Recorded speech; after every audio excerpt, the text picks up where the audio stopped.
2 రోజుల పర్యటనలో భాగంగా భారత ప్రధాని నరేంద్ర మోదీ అమెరికాకు చేరుకున్నారు. అక్కడ భారత సంతతి ప్రజలు ఆయనకు ఘన స్వాగతం పలికారు. ప్రస్తుతం నరేంద్ర మోదీ వాషింగ్టన్లో అయితే ఉన్నారు. ఆయన ఈ రోజు అమెరికా అధ్యక్షుడు డొనాల్డ్ ట్రంప్తో కూడా సమావేశం కానున్నారు. ఇక ట్రంప్ రెండోసారి అధ్యక్షుడిగా గెలిచిన తర్వాత 2 దేశాల అధినేతలకు ఇదే మొదటి సమావేశం అవుతోంది. ట్రంప్ మోదీలు చాలా ఏళ్లుగా మంచి స్నేహితులుగా మెలుగుతున్నారు. ఇక మోదీ నాకు సన్నిహితుల్లో ఒకరని ట్రంప్ తరచూ చెప్పడానికి కూడా వీరిద్దరి మధ్య ఉన్న స్నేహపూర్వక సంబంధాలను అర్థం చేసుకోవచ్చు. ఈసారి కూడా అలాంటి సానుకూల వాతావరణంలోనే చర్చలు సాగే అవకాశం ఉందని అంతా భావిస్తున్నారు.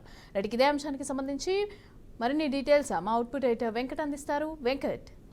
రైట్ మమత, నిన్న ఫ్రాన్స్ పర్యటన ముగించుకున్నటువంటి ప్రధాని నరేంద్ర మోదీ అమెరికా చేరుకున్నారు. అమెరికాలో 2 రోజుల పాటు ఆయన పర్యటించున్నారు. ఇప్పటికే ఆయన అమెరికా భారత్ సంబంధాలపైన మొత్తం ప్రపంచం మొత్తం కూడా ఎదురు చూస్తూ ఉంది. ఎందుకంటే గతంలో కూడా చాలా క్లోజ్గా మెలిగినటువంటి ఇద్దరు కూడా డొనాల్డ్ ట్రంప్ అదేవిధంగా మోదీ ఇద్దరు కూడా.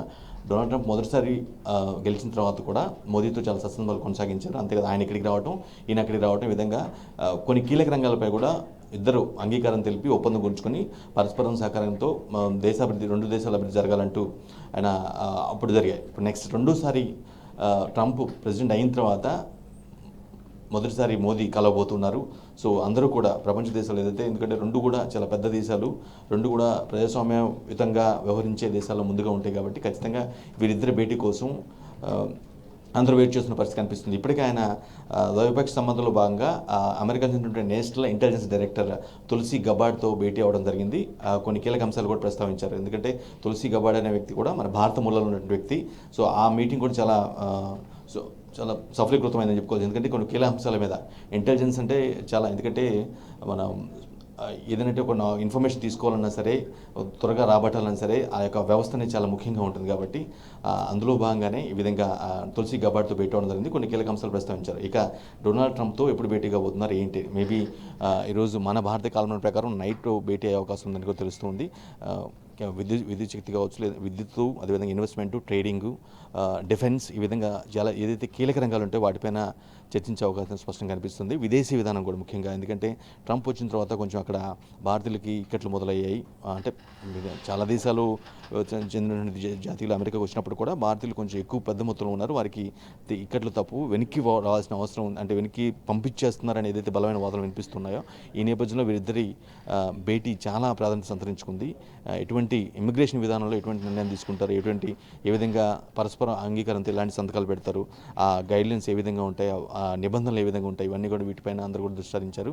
సో ఖచ్చితంగా మోదీ అండ్ ట్రంప్ భేటీ తర్వాత ఒక జాయింట్గా ప్రెస్ మీట్ పెట్టే అవకాశం కనిపిస్తుంది. ఎందుకంటే వాళ్ళిద్దరి యొక్క ఎక్స్చేంజ్ ఆఫ్ వర్డ్స్ తర్వాత మాటలు, అంటే ఇరుపక్కల చర్చలు ముగిసిన తర్వాత ఇద్దరు కూడా వచ్చి సంయుక్తంగా ప్రెస్ మీట్ పెట్టి వారి యొక్క మీటింగ్ సారాంశాన్ని కావచ్చు, తీసుకున్న నిర్ణయాలు కావచ్చు, జరిగిన ఒప్పందాలు కావచ్చు, వీటన్నిటి గురించి కూడా స్పష్టంగా చెప్పే అవకాశం అయితే కనిపిస్తుంది. బట్ ఈ ఖచ్చితంగా భారత ప్రభుత్వం మాత్రం ట్రంప్తో భేటీ అనంతరం ఒక ఫలవంతమైనటువంటి రిజల్ట్ ఖచ్చితంగా వస్తాయి.